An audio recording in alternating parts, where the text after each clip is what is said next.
Які бы ни быў чалавек, ён не заслугоўвае пакарання смерцю ад імя дзяржавы и ад імя кожнага з нас. Беларусь – единственная страна в Европе, где до сих пор есть смертная казнь. В прошлом году казнили 4, в 2016 и 2017 годах тоже по 4 человека. То есть только за последние 3 года наша страна от нашего имени расстреляла 12 человек. Кто-то считает, что убить убийцу справедливо. Давайте разберем самые распространенные аргументы за смертную казнь. Как говорить про смертную казнь с теми, кто ее поддерживает? Часто говорят, мол, если отменить смертную казнь, преступники совсем страх потеряют. Но так ли это? Не, гэта не стрымлючы фактор ніякім разе. У нас як адбывалі забойствы, так і адбываюцца. У нас пишут про то, что смертное покарание існуе и так далее, але это не стрымлючы фактор по великому рахунку. Преступник в первую очередь хочет избежать наказания. Он не задумывается о его тяжести, ведь он надеется, что наказания не будет вообще.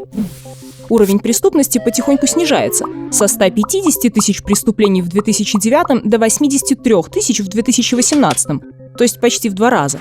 А количество решений о смертной казни уже лет 10 не меняется, от 2 до 4 каждый год. Зато вот отношение белорусов к смертной казни меняется. Если в 96-м против нее на референдуме было всего 18% голосов, то в 2014-м на опросах отмену или мораторий поддержали уже 43% белорусов. Да и никто ніколі не задумывается об том, что у нас в краіне есть целые профессии, их это не один человек, працай якіх з'яўляецца правядзенне выканання смяротных прысудаў, напрыклад. Никто не задумывается об том, что есть люди, которые выносят гэты смяротны прысуд. А еще, к сожалению, ошибаются даже суды. И если человека приговорили к пожизненному сроку, исправить ошибку можно, а если расстреляли, то уже нельзя. Вот, например, молодой Михаил Гладкий.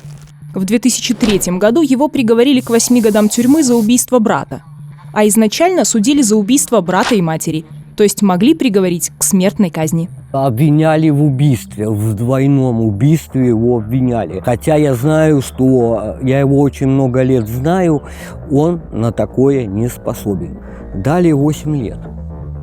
Вот показания били, выбивали смертным боем. И он, а что ему остается, бедолажи?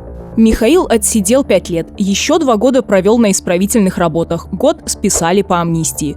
А через 2 года после освобождения Михаила нашли и осудили настоящего убийцу.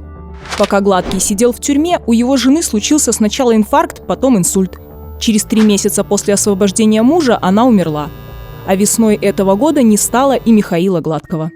Его просто-напросто сделали козла отпущения, вот и все. На одной из конференций я познакомился с человеком, который пробыл у турме 27 год. Была доказана его невиноватость. Зараз як такі фотограф, хотя он каже, что згубленные гэтыя гады, але прынамсі ён живы. Гуманнее расстрелять человека, чем всю жизнь держать в тюрьме.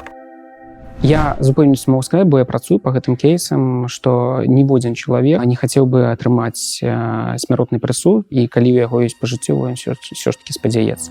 От смертного приговора страдает не только сам человек, но и его семья. У мяне ўсё добра. Не турбуйся, бабуля. Бережи себе. Для мамы, папы, жены и детей преступник, что бы он ни сделал, остается близким человеком. Я легла, например, на диван, я в калитку смотрю, уже где-то к 9 часам должен, как он обычно приезжал, должен прибежать. Я его постоянно жду, он все время со мной. Знаете, он каждую секунду со мной. Близким важно, что их родной человек жив, даже если с ним нельзя увидеться или созвониться. Но в Беларуси родственникам даже не дают попрощаться с приговоренными к смерти. Сваякі приносили передачу, пералічвалі грошы для того, каб мог атаварыцца на Валадарска всеза номер 1 іх сваяк. Але потым яны даведвались, что на той момант, калі яны приносили передачу, іх сваяк уже был расстрелян.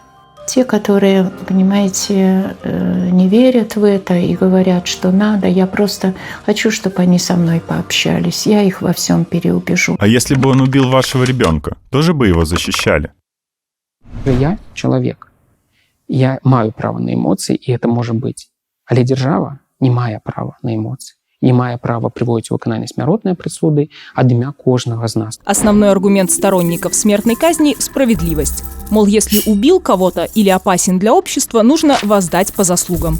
Но государство и закон существуют не для мести, а для защиты людей достаточно просто изолировать преступника. Есть мнение, что содержать убийцу за счет налогов нечестно, ведь он только вредил обществу и в тюрьме тоже не приносит пользы. І так мы можем потом сказаць, што шмат якіх людзей некарысных грамадств, там людзі з інваліднасцю, яны некарысных грамадств, там пенсионеры, яны можем скатиться куда заўгодна. Почти 40% белорусов вообще не знают, что у нас есть смертная казнь. Но она не просто есть. За все те годы, что Беларусь была независимой страной, у нас убили около 300 человек. Это плотно забитый поезд на Вильнюс, и некоторые бы даже стояли. И непонятно, кому от этого стало лучше. Ведь жертву не вернуть, даже если мы убьем преступника. Получается, смерть тянет за собой смерть. И страдания еще большего количества людей. Ну что тебе легче станет, что уничтожит человека? Тебе легче, вот тебе легче станет. Смяротнае пакаранне не патрэбна ні нашай краіне, ні кожнаму з нас асабіста.